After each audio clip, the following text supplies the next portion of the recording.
Shelterhouse is a facility that there is somebody here 24 hours a day.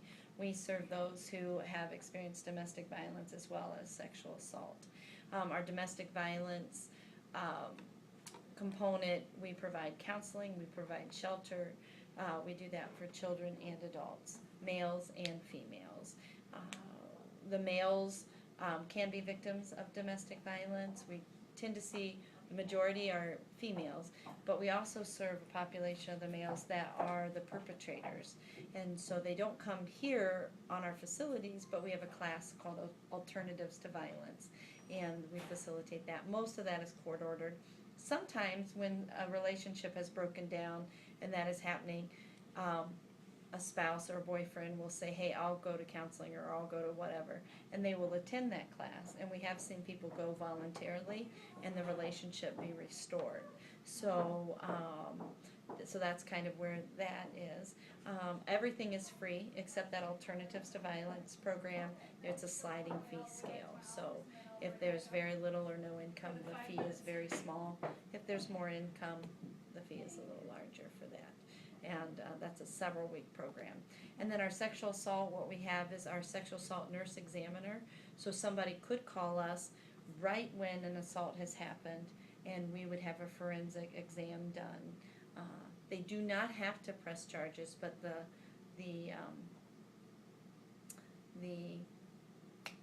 evidence is collected right then. But they don't have to ever press charges, but if they decide to, the evidence is there. But also they receive medical treatment to their body. You know, they'll take some medication that will help them. And that is done, again, 24 hours. We have that for pediatrics as well as for adults. And we staff that, as well as we have nurses that are on call that do that. But each person that comes in, there'll be a client advocate that will meet with them, as well as a medical staff person. So, and again, that is totally free. And that is something I liked. My daughter is a freshman in college, and I totally said, okay, there's something I'm going to tell you. And like, because, you know, unfortunately, it happened. College campuses is where sexual assault will happen often.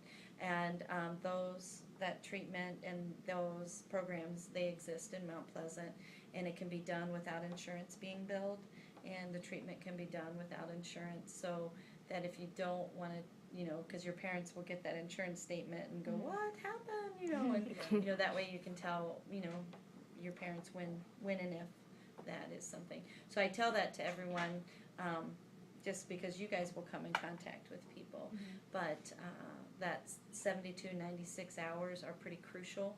That is when those exams can be done.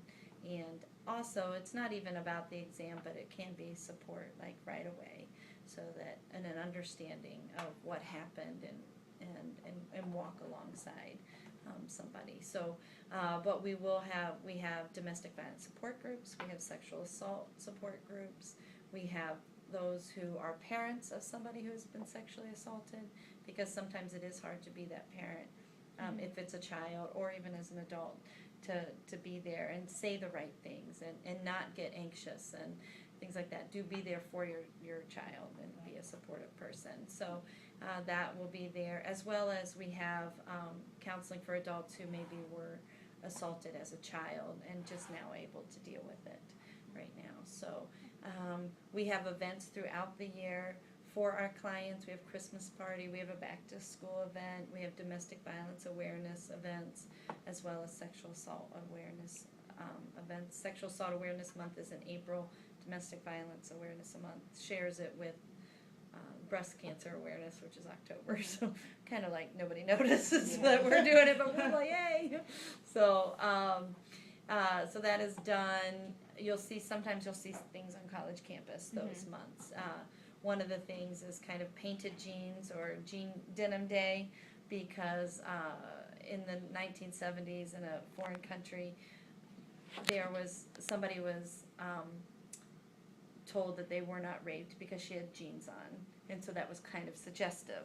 And so as a way to kind of oppose it, people will wear denim that day to work, or denim, they call it denim day. So you could Google that and kind of find out what case that was. I believe it was Italy, now that she's recording me, but I'm not going to say. But I believe it was in Italy, and it was in like the early 70s. And so, you know, and you guys, none of you were born. I was barely born, so times have changed a lot. But the stereotypes are still there. Well, she was drinking, or well, she shouldn't have been there. She should have known better.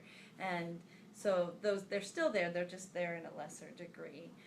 And never, even if somebody has been drinking, that's never a reason to say that yes, they deserve that or anything like that. So, and that actually can't be held against them in the court. So they'll try sometimes, but it's legally not allowed to be held against them.